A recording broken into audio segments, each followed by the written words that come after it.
Revolver എന്ന് പറയുന്ന കാരണം ഇതാണ്, ഈ സാധനം ഇങ്ങനെ റിവോൾവ് ചെയ്യുന്നതാണ്, കറങ്ങുന്നതുകൊണ്ട് റിവോൾവർ. 38 സ്പെഷ്യൽ എന്ന് പറഞ്ഞിട്ട് നോർമലി ഇവിടുത്തെ പോലീസ് യൂസ് ചെയ്യുന്ന ഒരു സംഭവമാണിത്. ഇതൊരു റിവോൾവറാണ്. ഇതിൻ്റെ എന്ന് വെച്ചാൽ ഇതിൻ്റെ റിവോൾവറാണ് ഇതിൻ്റെ കറങ്ങുന്നത്. ഇതിൻ്റെ പിന്നെ അവിടെ ഒരു പൊസിഷനിൽ തന്നെ നിൽക്കും. ഈ സാധനം ഒരു ഇതിൽ നിൽക്കും. മറ്റേതിലും കുറച്ചുകൂടി വലുതാണ്, പക്ഷേ ഇവിടുത്തെ ടോറസിൻ്റെ ഉണ്ടത്, അതാണ് എൻ്റെ ബ്രാൻഡ്. ആൻഡ് ബുള്ളറ്റിൻ്റെ ഇതാണ് 38 എന്ന് പറയുന്ന അതിൻ്റെ കാലിബറാണ്. അത് ഇവിടുത്തെ പോലീസിൻ്റെ ഇതിന് യൂസ് ചെയ്യുന്നത്. അത് വന്നിട്ട് ഗ്ലോക്കിൻ്റെ ഇതിനുള്ളതിൽ ഏറ്റവും പവർഫുള്ളും ഏറ്റവും ലീഗലായിട്ടുള്ള സംഭവമാണ് ഇത്. ഇത് വന്നിട്ട് ഗ്ലോക്കിൻ്റെ 9mm എന്ന് പറയും. ശരിക്കും ഇതാണ് എൻ്റെ മാഗസിൻ. ഇതിൽ 12 എണ്ണം ഇതുണ്ട്.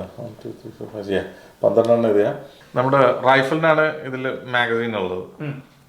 ഉണ്ട് മാഗസീൻ ഇട്ട് ഇത് നമ്മൾ ഒരു പ്രാവശ്യം ഇത് വലിച്ചിട്ട് വിട്ട് കഴിഞ്ഞാൽ പിന്നെ നമുക്ക് എത്ര ബുള്ളറ്റാണുള്ളതെന്ന് വെച്ചാൽ നമുക്ക് രണ്ടാമത് നമ്മൾ ഇത് ചെയ്യേണ്ട കാര്യമില്ല, ലോഡ് ചെയ്യേണ്ട കാര്യമില്ല. ഒറ്റ വൺസ് ലോഡ് ചെയ്ത് കഴിഞ്ഞാൽ